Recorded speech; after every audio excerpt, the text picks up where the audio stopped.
السلام علیکم۔ میرا نام ماریہ ہے۔ میں 3 بھائیوں کی اکلوتی بہن ہوں۔ ایک بھائی مجھ سے بڑا ہے اور 2 بھائی مجھ سے چھوٹے ہیں۔ جب سے ہوش سنبھالا گھر میں غربت اور ماں باپ کی لڑائی دیکھی۔ اس لڑائی کی وجہ سے میرا بڑا بھائی ماموں کے پاس بھیج دیا گیا۔ لڑائی کی سب سے بڑی وجہ امی ابو کی بد زبانی اور کوئی کام نہ کرنا تھی۔ امی سارا دن سلائی مشین پر محلے کی عورتوں کے کپڑے سلائی کر کے ہماری روٹی کا بندوبست کرتی تھی۔ امی ابو کی روز روز کی لڑائی کی وجہ سے میں صرف پرائمری تک ہی پڑھ سکی تھی۔ مجھ سے چھوٹا بھائی ابھی 4 سال اسکول گیا تھا، بڑی مشکل سے 4تھی تک پڑھ سکا تھا۔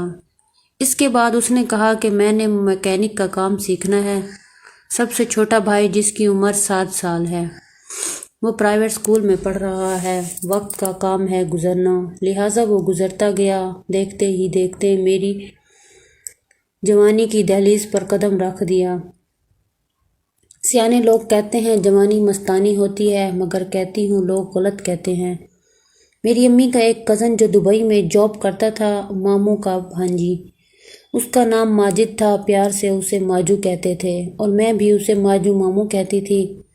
امی ابو کی لڑائی کی وجہ سے مجھے بھی بد دعائیں ملتی۔ امی کہتی تھی جب سے تم پیدا ہوئے ہو ہمارے گھر میں بد نصیبی آئی ہے۔ ہمارے گھر کے حالات ایسے ہیں۔ امی کی باتیں سن کر میرا بہت دل دکھتا تھا۔ میں تنہائی میں بیٹھ کر روتی، اللہ سے رو رو کر دعا کرتی کہ یا اللہ امی ابو کو اتفاق دے۔ غربت سے تو میں پہلے ہی تنگ ہوں، کم از کم لڑائی تو نہ ہو۔ پہلی بار جب ماموں ہمارے گھر آئے اس وقت میری عمر 10 سال تھی۔ دروازے پر دستک ہوئی۔ امی نے کہا ماہرہ جاؤ دیکھو کون آیا ہے۔ میں نے دروازہ کھولا تو سامنے ماموں موٹر سائیکل لیے کھڑے تھے۔ میں نے دروازہ کھول دیا۔ ماموں موٹر سائیکل لے کر اندر آ گئے۔ امی نے مجھے کہا جاؤ چائے بنا کر لے آؤ۔ میرے ابو کے رویے کی وجہ سے ہمارے گھر میں رشتہ دار کم ہی آتے تھے۔ ماموں ماجو بھی تقریباً 5 سال کے بعد آئے تھے۔ میں نے پوچھا ماموں دبئی سے کب آئے ہیں؟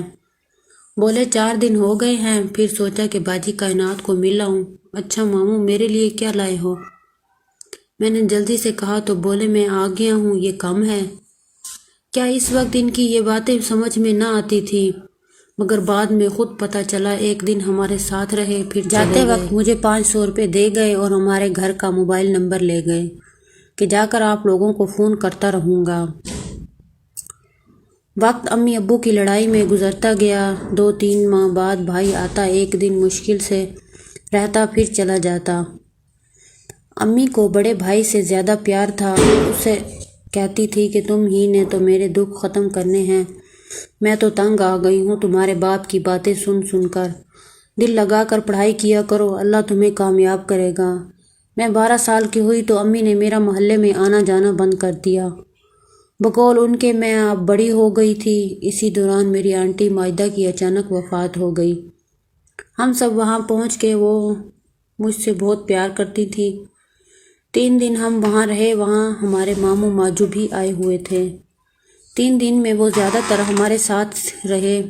حالانکہ یہ وفات کا موقع تھا، ان کو باہر مردوں میں بیٹھنا چاہیے تھا، مگر وہ ہر وقت میرے آگے پیچھے ہی رہتے۔ باتوں باتوں میں ماموں نے میرے ہاتھ چوم لیے، کہا تمہارے ہاتھ بڑی خوبصورت ہیں۔ مجھے ان چیزوں کا علم نہیں تھا۔ ہم لوگ واپس آنے کے لیے تیار ہو رہے تھے۔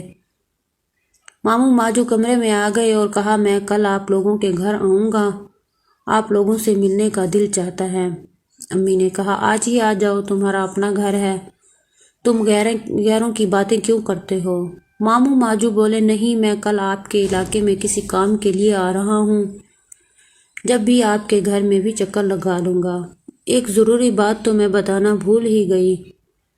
ماموں دبئی سے مسلسل 3 گھنٹے فون پر بات کرتے، امی سے بمشکل 10 منٹ بات کرتے، باقی ساری باتیں تو مجھ سے کرتے۔ مجھے کہتے میرا دل نہیں لگتا، پاکستان بڑا یاد آتا ہے۔ کبھی اپنی بیوی کے بتاتے کہ اس نے یہ کہا ہے وہ کہا ہے۔ میں بڑا حیران ہوتی ہوں کہ ماموں یہ باتیں مجھے کیوں بتاتے ہیں۔ میں ساتھ میں یہ بھی کہتی کہ باتیں امی کو نہ بتانا، عمر کے جس حصے میں تھی اکثر لڑکیوں سے ایسی غلطی ہو جاتی ہے۔ دوسرے دن صبح 9 بجے ہیں، ماموں ہمارے گھر آ گئے۔ ہم ابھی ناشتہ کر رہے تھے۔ ماموں کافی ساری چیزیں میرے لیے بھی لائے، پونی، کلپ، کپڑے وغیرہ وغیرہ۔ مجھے کمرے میں لے گئے اور ساری چیزیں مجھے دیں، پیار سے سر پر ہاتھ پھیرا۔ اس کے بعد امی نے آواز دی تو ہم باہر آ گئے۔ باتوں باتوں میں امی نے کہا، ماجو اب مائرہ بڑی ہو رہی ہے، اس کا رشتہ تو تلاش کرو۔ وہ مسکرا کر بولے، میری چھٹی پوری ہو گئی ہے، اگلی دفعہ آؤں گا تو اپنی مائرہ کے لیے اچھا سا رشتہ تلاش کروں گا۔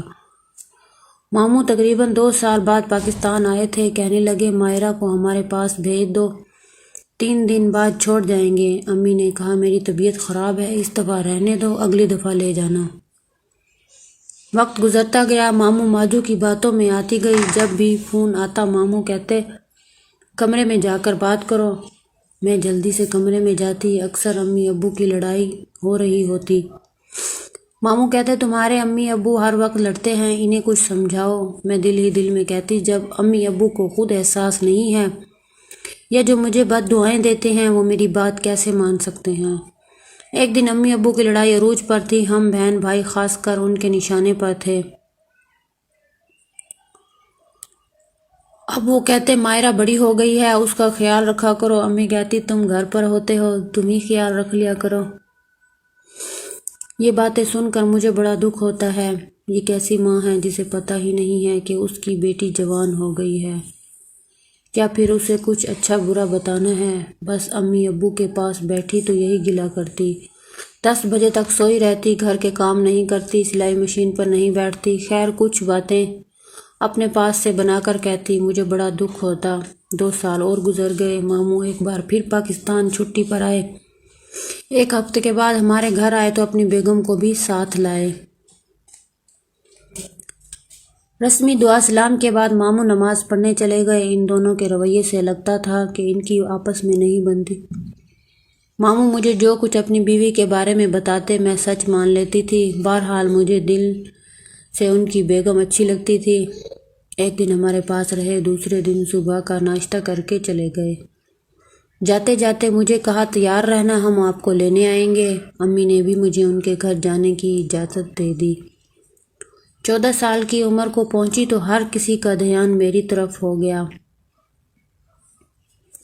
محلے میں دھوم مچ گئی کہ ان کی بیٹی تو ماشاءاللہ بہت خوبصورت ہے۔